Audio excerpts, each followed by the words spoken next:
Well, don't forget, Father's Day is this Sunday, and as we celebrate the dads in our lives, it's important to debunk the common misperception that fathers are just financial providers for the family. That is certainly not the case, and many are emotionally involved. Yeah. Experts at the National Fatherhood Initiative say that kids with involved fathers have better overall emotional and social well-being. They perform better in school, and they're less likely to end up in poverty. Here with some advice for all of the wonderful dads out there and the dads trying to be a little bit better this year, author, pastor, and speaker Jesse Bradley joins us. Jesse, not only have you been working with dads in a whole lot of capacities for, what, a decade now, you also are a father yourself. So walk us through some of your work and this idea that you focus on about the 4 elements of fatherhood. What is that? That's right, Ellison. And there's over 72 million fathers in America. Sometimes dads need a fresh vision.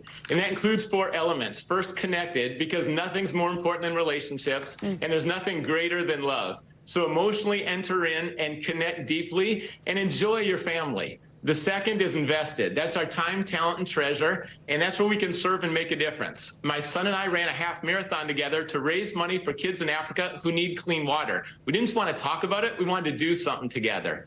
And the third is rested. It's important to get sleep, set limits, but also this is deeper, your inner condition. And I know for me personally, the love of God has been an anchor for my soul, bringing security in the storm. And it leads to the 4th, which is tested, because storms and trials come. They don't knock on the door, they're not polite, they don't ask to come in.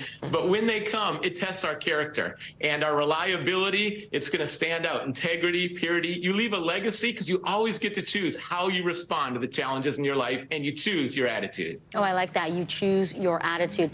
You have 4 teenagers ranging in age from 13 to 16. You talk about tested. There's a test there going into that phase of life. But talk to us about how you navigate through the different stages that kids go through and some parenting practices that we can keep consistent and others that we may need to adjust.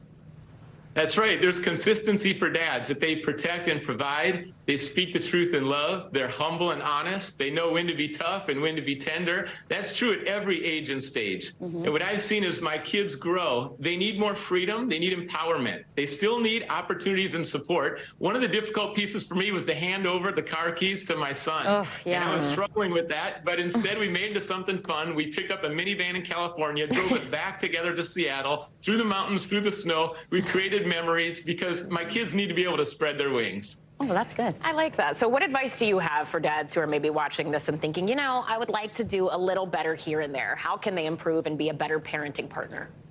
We all feel that, and we're all learning and growing. It really starts with your spouse. Be on the same page and united. That close marriage is going to bless the kids. And then from that, this is a trap I fall into. I get consumed with work, and then when I show up at home, it's just the leftovers. I can't do that. That's not healthy. So making those memories, going to camp, family trips together, summertime, we still pull up pictures and tell stories all the time. And then also cultivate habits. I know one dad that wakes up Saturday mornings and makes pancakes every week. We've had Friday night dinners where we talk about how did you help someone during the week as well. And before bedtime, we read, we pray, we talk about life. Even in the car, I'm a chauffeur a lot of times, but I ask questions, turn off the radio, and just spend time with kids. So cultivate those habits that are going to bring that closeness. And for those dads doing it on their own, I know you've talked about this, Pastor, just finding someone who can provide some of that support for you is so important. Happy Father's Day to you this Sunday, author. Yes, Pastor and speaker Jesse Bradley, thank you so much for being with us. You're watching NBC News Daily.